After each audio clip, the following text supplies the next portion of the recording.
जोहार कोडरमा के आरजेडी प्रत्याशी जो उम्मीदवार हैं फिलहाल जेल में थे, लेकिन इन्हें सुप्रीम कोर्ट से जमानत मिली है। प्रचार करने के लिए हमारे साथ अभी सुभाष प्रसाद यादव जी हैं। लालू यादव जी ने आपकी जनसभा को संबोधित किया और काफी जन सैलाब उमड़ा है। क्या लग रहा है लालू जी आने के बाद, क्या कोडरमा में अब लालटेन जलेगा? कोडरमा की जनता के तरफ से सामाजिक न्याय और धर्मनिरपेक्षता के धरोहर आदरणीय श्री लालू प्रसाद यादव जी को मैं धन्यवाद देना चाहता हूं। जब लालू जी की यात्रा पटना से बनी तो हेलीकॉप्टर में खराबी आ गई, उसके बावजूद भी उनका तबीयत भी नासाज है। उसके बावजूद भी कोडरमा का लार प्यार और स्नेह खींच करके लाया उनको, और यहाँ रात्रि विश्राम भी किए, सभी लोगों से मिले भी, और जनता मालिकों से उन्होंने अपील किया है कि मेरा आने का आप लोग लाज रखिए। इस परिस्थिति में बीमारी अवस्था में आए हैं, और गठबंधन के बरकट्टा कोडरमा के जितने साथी झारखंड के हैं सभी लोगों को विजय बनाए। पूरे जनता से, झारखंड की जनता से उन्होंने अपील किया है, और लालू जी को देखने के लिए और लालू जी के नीति सिद्धांत को से लोग एग्रेसिव हो करके, पुराने लोग तो हैं, नए लोग भी जो अपने पूर्वजों से लोग सुनता है, यह लोग बाबा भीमराव अम्बेडकर साहब, कर्पूरी ठाकुर, जननायक कर्पूरी ठाकुर जी, जगदेव बाबू, नीलांबर पितामह, भगवान बिरसा मुंडा के जितने सब लोग वंशज हैं, सब लोग लालू जी ने उन लोग को नीति सिद्धांत को सरजमीन पे उतारने का काम किया। सब लोग काफी उमंग था कि देखने के लिए कि यह जो है हीरो कैसा है भाई। लग रहा है जो पुराने आरजेडी कार्यकर्ता थे कल काफी मिल रहे थे, जो बोलते थे मैं पहले भाजपा को वोट देता हूं, लेकिन लालू जी आने के बाद अब लालटेन में हम लोग आ जाएंगे। क्योंकि भाजपा डेली अपना संकल्प बदलते रहता है, इसलिए सब लोग जान गया कि भाजपा का संकल्प जो है झूठा और फरेब है। और राष्ट्रीय जनता दल के सामाजिक न्याय और आर्थिक न्याय के जो प्रणेता तेजस्वी प्रसाद यादव, उन्होंने कहा था कि बिहार में मुख्यमंत्री बनेंगे तो पहला कलम मेरा 10 लाख नौकरी से शुरू होगा। लेकिन मुख्यमंत्री तो नहीं बने, डिप्टी सीएम बने, और 17 महीना का कार्यकाल उनका रहा।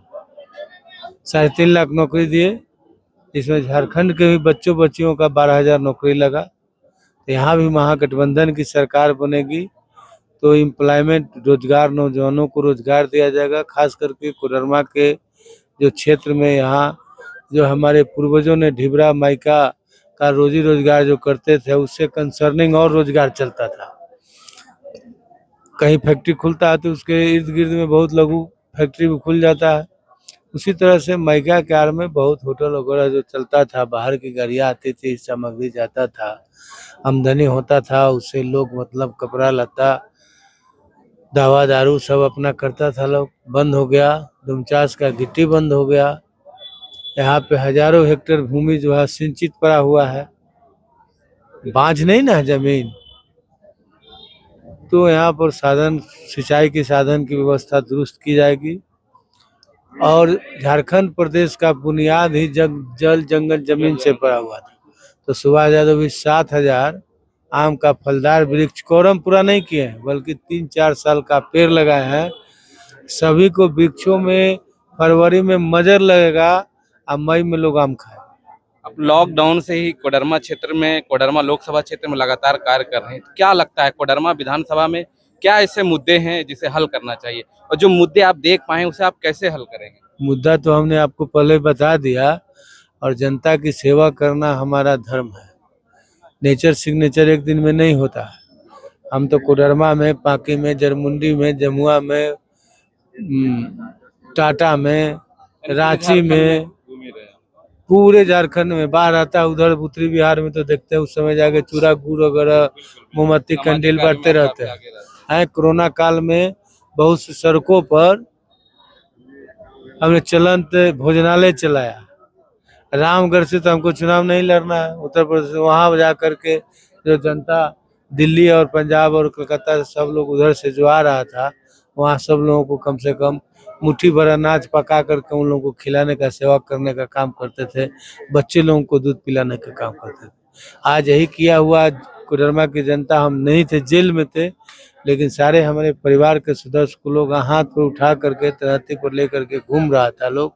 मैं कोडरमा की जनता बिल्कुल, आप जब तहे दिल से धन्यवाद देता हूँ। एक मेरा ही यही सवाल था, जब आप जेल में थे, आपकी बेटी, आपकी पत्नी, आपके बेटे और जो कार्यकर्ता थे, और आपकी जो बेटी काफी अग्रेसिव दिख रही थी आपके प्रचार प्रसार के लिए, क्या कुछ कहेंगे अपने बेटी के लिए? मैं खुद भी उन्हें ग्राउंड पे देखा हूँ, काफी अच्छा बोल भी रही थी, कन्विंस भी लोगों से कर रही थी। वो लॉ का स्टूडेंट है और पढ़ने लिखने वाली बच्चे थे, लेकिन परिस्थिति समस्या का दास बना देता है। तो देखा कि निकली वो लोग प्रचार में, लेकिन कोडरमा के लोगों का, मालिकों का जो लाड़ प्यार मिलने लगा, रेगुलर वो लोग कंपेनिंग किया। और लोग मतलब कि सुभाष यादव अपने खुद बन गया, अब बन करके लोग प्रचार प्रसार करने लगा। कोडरमा में बेरोजगारी की एक बड़ी समस्या है, लेकिन संभावनाएं भी है यहाँ। कोडरमा एक पर्यटन क्षेत्र माना जाता है। अगर आपको कोडरमा की जनता मौका देती है, पर्यटन क्षेत्र में आप क्या क्या कोई प्लानिंग है? आपको कैसे विकास करेंगे, कैसे वहां से रोजगार पैदा करेंगे? यहाँ पे झरना भी है, तिलैया उधर डैम झील भी है, सभी जगह यहाँ पे यदि उसको सही ढंग से विकसित किया जाए। आप देखे होंगे 2 साल पहले 7-8 बच्चे डूब गए थे। राज धनवार के कुछ बच्चे थे, कुछ एक दो को बरकट्टा का था और लोग कोडरमा का था, सभी जगह गया था। उसी समय प्रशासन से हमने मांग किया था कि यदि इस डैम को आप सरकारी डैम घोषित कीजिए, इसमें अपना बोट रखिए कि लोग जो आए उसमें, पर्यटक जो आए, इसको किसी तरह का घटना दुर्घटना नहीं हो।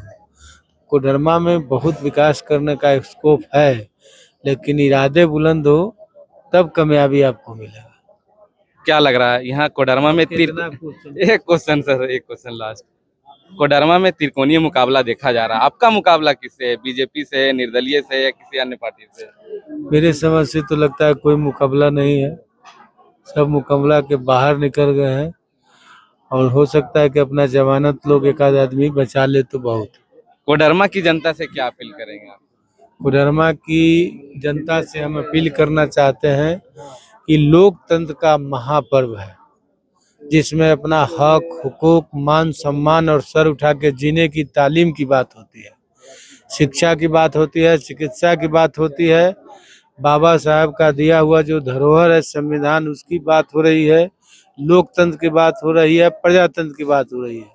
जब प्रजातंत्र में जनता का कोई अपने स्वतंत्रता की अभिव्यक्ति पे पाबंदी लगाई जा रही है, तो हमारे आदरणीय श्री लालू प्रसाद यादव जी कहते थे कि जनता सर्वोपरि है, जनता के यहाँ तुमको नतमस्तक और दस्तक देने के लिए जाना होगा।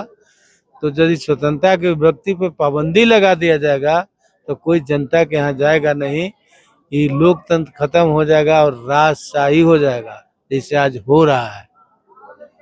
चलिए, ये थे हमारे साथ कोडरमा के आरजेडी उम्मीदवार सुभाष प्रसाद यादव जी, जो फिलहाल जेल में बंद थे, लेकिन इन्हें कोर्ट ने प्रचार प्रसार करने के लिए मौका दिया और अभी लगातार चुनाव प्रसार कर रहे हैं। और ये कह रहे हैं कि यहाँ कोडरमा में मेरी लड़ाई किसी से नहीं, सब जमानत बचाने पे लगे हुए हैं। अपनी प्रतिक्रिया जरूर दे। तब तक के लिए देखते रहिए द न्यूज़ खजाना।